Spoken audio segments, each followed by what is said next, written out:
Hello students, welcome to my video class. और ये video specially आप लोगों के लिए है जो अभी तक फॉर्म में नहीं आए हैं और अभी तक इंतजार कर रहे हैं कि कब वो मुहूर्त निकलेगा और आप बोर्ड के लिए तैयारी करना स्टार्ट करेंगे। ठीक है, अगर आप तैयारी करना स्टार्ट कर चुके हैं, आप बोर्ड के लिए ऑलरेडी टॉपिक कवर कर चुके हैं, स्टिल आपके लिए ये क्वेश्चन ऐसे हैं जहाँ पे आपको अच्छा खासा रिविजन हो जाएगा टॉपिक का भी और कॉन्सेप्ट्स का भी।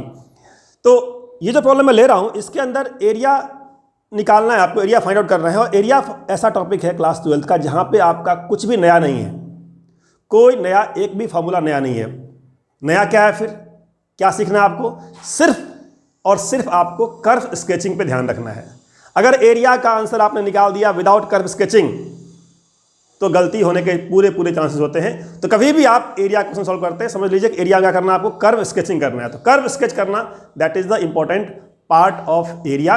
तो ये जो प्रॉब्लम मैं ले रहा हूँ ये प्रॉब्लम्स के थ्रू मैं आपको कर्व स्केच करना सिखाऊंगा x+3 के मॉड का। अगर आप मॉड का ये क्वेश्चन कर लेंगे तो गारंटीड है आपका बोर्ड का पार्ट, मॉडुलस पार्ट का जो एरिया है वो आप आराम से कर लेंगे सॉल्व। ठीक है, तो ये आपका क्वेश्चन है, एक्सरसाइज 8.1 है। आपको पता होगा कि 8.2 अब एरिया में नहीं है, सिर्फ 8.1 है। और 8.1 में ये प्रॉब्लम है आपका जो भी क्वेश्चन नंबर 3rd 4th जो भी है, मुझे याद नहीं है 3rd 4th में कौन सा है, बट एक क्वेश्चन आपके बुक का है ये वाला। ठीक है, तो कैसे करते हैं इसको सॉल्व? क्या करना है आपको? कर्व स्केच करना है। एरिया में फॉर्मूला कोई भी नया नहीं है, सिर्फ आपको कर्व स्केच करना है। आप कर्व स्केच कैसे करेंगे मॉडुलस का? तो पहले वाले वीडियो में भी मैंने डिस्कस किया है ये बात, फिर से एक बार बताता हूँ कि मॉडुलस का जो ग्राफ होता है वो वी शेप होता है। ठीक है, तो फिर से आपको रिमाइंड करता हूँ वी शेप, ठीक है ना, वी फॉर विक्ट्री। तो जिसका मॉडुलस स्ट्रॉन्ग है उसको मुश्किल नहीं होगा इसको सॉल्व करने में। तो ये आपका वी शेप मैं कर रहा हूँ ड्रॉ। ये लाइन थोड़ी टेढ़ी हो गई है। ठीक है, तो वी शेप ड्रॉ करने के लिए ये एक्स एक्सिस मैंने दिखा दिया आपको। ठीक है, एक्स एक्सिस मान लिया ये वाला, और वाई भी कहीं ना कहीं होगा, कहीं भी हो वाई। तो लेट्स से वाई यहाँ दिखा देता हूँ मैं आपको, वाई दिखा दिया यहाँ पे वाई एक्सिस। ठीक है, तो एक्स हो गया, वाई हो गया। थोड़ी लाइन टेढ़ी मेढ़ी हो रही है बट समझ में आपको आ जाएगा। ठीक है, ये वी शेप का कॉर्नर पॉइंट, वी शेप का कॉर्नर पॉइंट कहाँ होता है? जहाँ पे मॉडुलस 0 होता है। ये आपको याद होना चाहिए कि वी शेप का कॉर्नर पॉइंट वहाँ होता है जहाँ पे मॉडुलस की वैल्यू 0 होती है। तो अगर मैं इस x+3 के मॉडुलस को करता हूँ इक्वल टू जीरो, तो x+3 के मॉडुलस को 0 करने पे क्या मिलेगा? x = -3 मिलेगा। ठीक है, x+3 करते हैं 0, उसे कहते हैं टर्निंग पॉइंट कहते हैं, क्रिटिकल पॉइंट कहते हैं, या ठीक है, या लोएस्ट वैल्यू पॉइंट कहते हैं। तो ये आपका हो गया x = -3। मैंने मान लिया यहाँ पे मेरा -3 है। ठीक है, मैंने मान लिया -3 यहाँ पे है, तो -3 क्या इसका हो गया? टर्निंग पॉइंट हो गया, या फिर वी शेप का कॉर्नर पॉइंट हो गया। अब आप -3 पे ग्राफ ड्रॉ कर दीजिए। अब ग्राफ कैसे ड्रॉ करते हैं? V shape. तो वी शेप पता कैसा होता है? एक राइट में एक लेफ्ट में। तो राइट में मैंने ऐसे लाइन ड्रॉ किया, एक लाइन मैंने लेफ्ट में ड्रॉ किया, वी शेप वाला। अब ये जो लाइन है लेफ्ट और राइट का लाइन, ठीक है, ये लाइन की इक्वेशन क्या होती है? तो इक्वेशन अगर राइट का लिखना है तो प्लस में आ जाएगा, तो राइट का आपको क्या करना है? प्लस में लगा देना है, प्लस में x+3। और लेफ्ट की इक्वेशन हमेशा माइनस लगा दीजिए, y = -x+3। अगर x+3 है या x-3 है या x-2 है, जो भी आपका पॉइंट है v का कॉर्नर पॉइंट, उसके राइट में प्लस, लेफ्ट में माइनस। अब ये प्लस माइनस का लॉजिक ये होता है कि जब आप राइट x = -3 से राइट में जाएंगे तो -3 से बड़ी वैल्यू कुछ भी लीजिए, आप कुछ भी लीजिए, -3 से बड़ी वैल्यू -2 ले लीजिए। -2 रख के देखिए अंदर, x+3 के अंदर रखिए -2। तो x+3 के अंदर -2 रखने पे आपको मिलेगा 1 क्या है? पॉजिटिव है, इसीलिए प्लस बाहर निकालते हैं। अगर आप -3 से लेफ्ट में लेंगे, कोई पॉइंट ले लीजिए, -3 से लेफ्ट का पॉइंट मान लेता हूँ मैं, क्या मान लेता हूँ? -4। तो अगर आप -4 पॉइंट लेंगे, रखेंगे यहाँ पे मॉडुलस के अंदर, तो -4 + 3, मॉडुलस के अंदर की वैल्यू -4 + 3 क्या होगा वो? तो -4 + 3 होगा -1। तो सिंस मॉड के अंदर निगेटिव है, जब बाहर निकालेंगे तो निकालेंगे विद माइनस साइन। तो ये आपको रटना नहीं है, आपको समझना है कि कॉर्नर पॉइंट कहाँ पे है। जिस पॉइंट पे कॉर्नर है, जिस पॉइंट पे वी शेप है, उस पॉइंट के राइट, उस पॉइंट के लेफ्ट में दो लाइन निकलेंगी, एक लाइन प्लस में, एक लाइन माइनस में। कौन सा प्लस में, कौन सा माइनस में, वो आप नंबर रख के देख सकते हैं। ठीक है, नॉर्मली अगर फॉर्मेट x+a का है या x-a का है तो राइट वाला प्लस, लेफ्ट वाला माइनस। ठीक है, जब भी x+a या x-a का फॉर्मेट है मॉडुलस के अंदर तो राइट वाला प्लस, लेफ्ट वाला माइनस। ठीक है, तो ये आपका हो गया कंसेप्ट मॉडुलस का। अब इस मॉडुलस के ग्राफ को ग्राफ को आपको एरिया निकालना है एक्स के साथ, एक्स के साथ कहाँ से कहाँ तक, तो दिया हुआ क्या, ऑर्डिनेट कहाँ से कहाँ तक है, ऑर्डिनेट मतलब line parallel to Y axis, pass कहाँ से करती है, -6 से, ऑर्डिनेट मतलब line parallel to Y axis passing through x-6।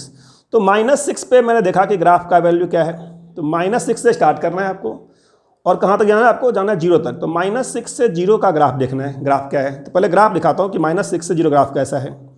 तो -6 पे ये वैल्यू कुछ होगी, तो -6 पे वैल्यू कितनी होगी, क्या आप निकाल सकते हैं, बड़े आराम से निकाल सकते हैं। -6 रख दीजिए, कहाँ रख देंगे, चाहे तो रख दीजिए लाइन में, चाहे तो रख दीजिए मॉडुलस के अंदर। तो -6 + 3 आएगा -3 का मॉड क्या आएगा, +3। तो ये पॉइंट आपको दिखाना है, बोर्ड की तैयारी करते हैं, बोर्ड के लिए क्वेश्चन सॉल्व करते हैं, तो आपको दिखाना है पॉइंट क्या, -3, ठीक है।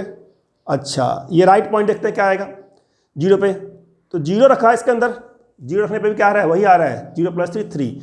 मतलब क्या हुआ, चाहे आप 0 पे हैं, चाहे आप कहाँ पे हैं, -6 पे, हाइट सेम है, ठीक है। तो जो मॉडुलस होता है, मॉडुलस ऐसा फंक्शन है या x² ऐसा फंक्शन है जो भी उसका टर्निंग पॉइंट होता है उसके अबाउट सिमेट्रिक होता है वो। तो ये सिमेट्रिक होने का मतलब ये होता है कि अगर आप -3 से राइट जाएंगे या -3 से लेफ्ट जाएंगे, तो सिमेट्रिक का मतलब मैंने पहले बताया कि राइट जाइए लेफ्ट जाइए, अगर इक्वल स्टेप जाते हैं राइट या इक्वल स्टेप जाते हैं लेफ्ट, तो हाइट सेम होती है, that is meaning of symmetry. तो ये ग्राफ सिमेट्रिक होता है जो भी इसका टर्निंग पॉइंट है उसके अबाउट। इसका मतलब ये हुआ कि जैसा एरिया, जितना एरिया होगा -6 से -3 तक, उतना ही एरिया होगा -3 से लेकर के 0 तक। तो अगर आप बोर्ड की तैयारी करते हैं तो बोर्ड में आप ये मेंशन कर सकते हैं, बट कई बार बच्चे बोलते हैं सर ये क्या लफड़ा है सिमेट्री का, छोड़ो इस सबको। डायरेक्टली बोलते हैं कि सर -6 से कर लेंगे -3 और -3 से कर लेंगे 0, ठीक है। तो एक तरीका तो ये हो गया कि आप -6 से -3 करिए इंटीग्रेट और फिर -3 से करिए 0, बट मॉडुलस अगर आपका फंक्शन दिया हुआ है, आप सिमेट्री 100% यूज कर सकते हैं। आप लिख देंगे यहाँ पे क्या कि modulus x + 3 is symmetric about क्या, x = -3, देयरफॉर एरिया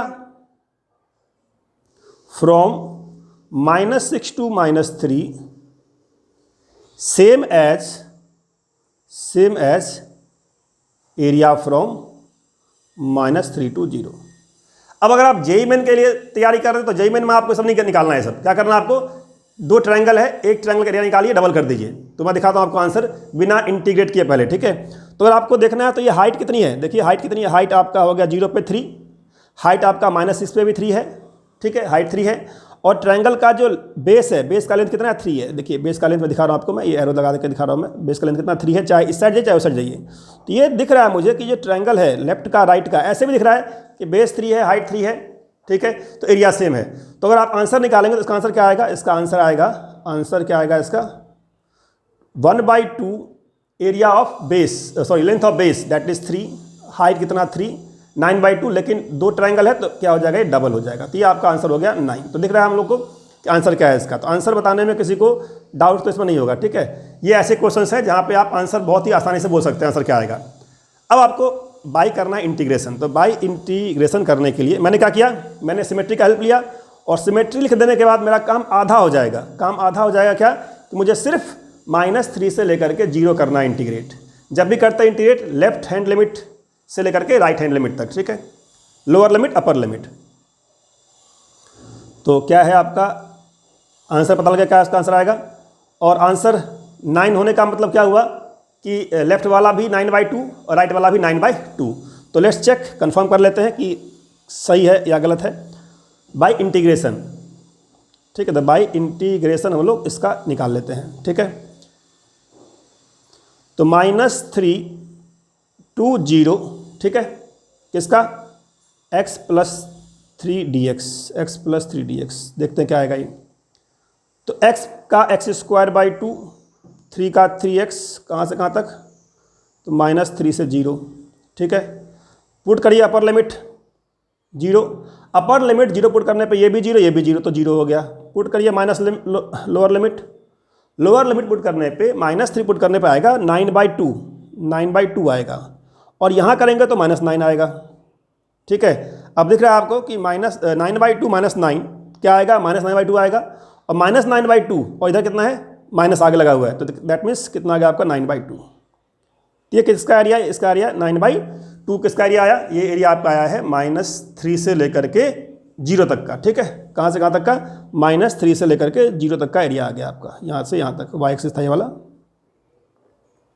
ये वाई था आपका। ठीक है, और पता है आपको कि -6 से लेकर के 3 भी यही आना है। एक बार वेरीफाई कर लेते हैं, क्या दिक्कत है, देख लीजिए, वेरीफाई कर लेते हैं, क्योंकि कई बार आपको होगा कि सर क्या पता वो लगा जाए। तो -6 से लेकर के -3, इक्वेशन क्या है, इक्वेशन है -(x+3), तो x+3 और x+3 के आगे क्या लगाना है, आपको लगाना है माइनस। तो वही फार्मूला है, फार्मूला क्या है हम लोग का, फार्मूला तो वही है, x का x²/2, 3 का इंटीग्रेशन 3x, लिमिट लगाना है कहाँ से कहाँ तक, -6 से लेकर कहाँ तक, -3 तक। ठीक है, अब ये वैल्यू निकालने के लिए क्या करना है आपको, सिंपली लिमिट पुट करना है, अपर लिमिट और लोअर लिमिट। तो मैं दिखाता हूँ आपको वैल्यू पुट करके। ठीक है, तो ये वो क्वेश्चन हैं जहाँ पे आपको बहुत ज़्यादा सरदर्दी नहीं है, आपको आंसर पता है, आपको स्टेप्स पता है। क्या ध्यान रखना है, कर्व स्केचिंग। कर्व स्केचिंग में अगर आपने गड़बड़ किया तो मामला खराब हो जाएगा। ठीक है, क्योंकि बोर्ड में मार्क्स तभी मिलेंगे जब आप कर्व स्केचिंग करेंगे, और कर्व स्केच करने का एक्सप्लेनेशन देंगे कि ये मॉडुलस है तो इसका टर्निंग पॉइंट जहाँ पे होता है, जहाँ पे वो 0 होता है, उसके अबाउट वो सिमेट्रिक होता है, तो राइट में ओपन होगा, लेफ्ट में ओपन होगा, राइट का लेफ्ट का लाइन आपको इक्वेशन मार्क करना है। इतना कुछ करने के बाद फिर आपको दिखाना है एरिया। अब एरिया दिखाने में आप शॉर्टकट यूज कर सकते हैं, आप बोल सकते हैं सिमेट्रिक है, एरिया डबल होगा, या अगर आपको टाइम है आपके पास तो आप अलग अलग निकाल के दिखा दीजिए, दोनों वैल्यू सेम दिखा दीजिए। तो वही मैं दिखा रहा हूँ अलग निकाल के। जब मैं रखता हूँ -3, देखिए कितना आएगा, -3 करने पे क्या आएगा, दैट विल बी 9/2। ठीक है, माइनस में 9, ये आ गया अपर लिमिट, माइनस रखते हैं लोअर वैल्यूज़, तो लोअर रखा माइनस में 6। ठीक है, -6, तो 36/2 दैट इज़ 18, और रखा -6 तो माइनस में 18।